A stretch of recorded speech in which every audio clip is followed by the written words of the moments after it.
না, মানতে হবে, আমাদের দাবি মানতে হবে, মানতে হবে।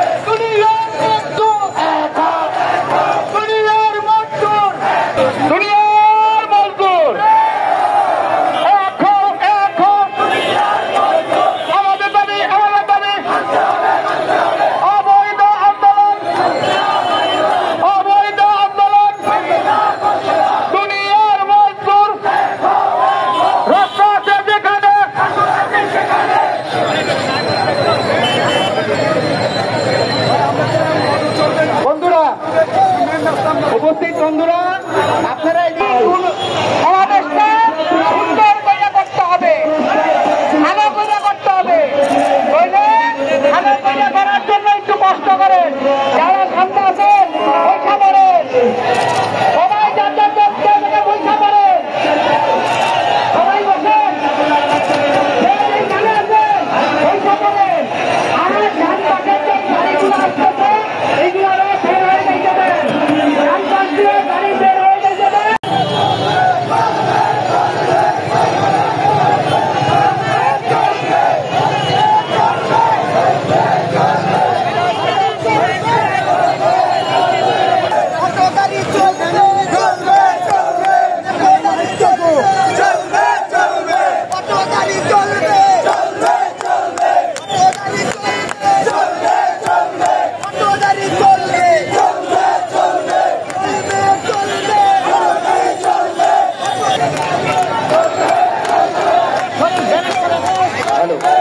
ভালো চেক,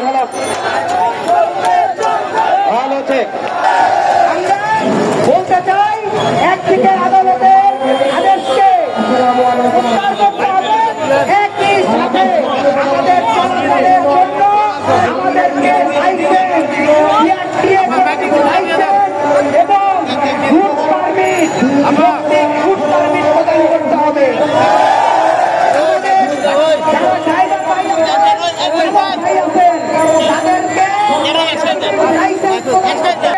প্রতিষ্ঠান আছে, এই প্রতিষ্ঠান জনগণের ট্যাক্সের টাকায় চলে, সেখানে এত অসংখ্য প্রকৌশলীর আমরা বেতন ভাতা দেই। এই প্রকৌশলীরা যদি উদ্ভাবনী ক্ষমতা না থাকে তাহলে এই কর্মকর্তাদের আমরা কেন পালি? আমরা সরকারের কাছে এটা জানতে চাই। আমাদের লোকাল এই মিস্ত্রিরা আছেন, তাদের উদ্ভাবনী শক্তি দিয়ে, তাদের চিন্তা করার সক্ষমতা দিয়ে, তারা কোনো স্কুল কলেজ যায়নি, কিন্তু চিন্তা করার সক্ষমতা দিয়ে আপনারা দেখবেন সমগ্র বাংলাদেশে প্রায় 12 থেকে 13টি মডেলের এই ব্যাটারি চালিত গাড়ি চলে। অসংখ্য প্রকৌশলীর আমরা বেতন ভাতা দেই। এই প্রকৌশলীরা যদি উদ্ভাবনী ক্ষমতা না থাকে তাহলে এই কর্মকর্তাদের আমরা কেন পালি? আমরা সরকারের কাছে এটা জানতে চাই। আমাদের লোকাল এই মিস্ত্রিরা আছেন, তাদের উদ্ভাবনী শক্তি দিয়ে, তাদের চিন্তা করার সক্ষমতা দিয়ে, তারা কোনো স্কুল কলেজ যায়নি, কিন্তু চিন্তা করার সক্ষমতা দিয়ে আপনারা দেখবেন সমগ্র বাংলাদেশে প্রায় 12 থেকে 13টি মডেলের এই ব্যাটারি চালিত গাড়ি চলে।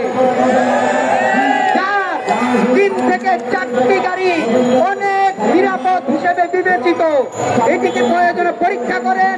যান্ত্রিক ত্রুটি যদি থাকে, সেই যান্ত্রিক ত্রুটিকে নিরসনে আপনার ইঞ্জিনিয়ারদের বলেন। যদি তারা ব্যর্থ হয়, তাদের বেতন দিয়ে জনগণের ট্যাক্সের টাকা নষ্ট করার প্রয়োজনীয়তা নাই।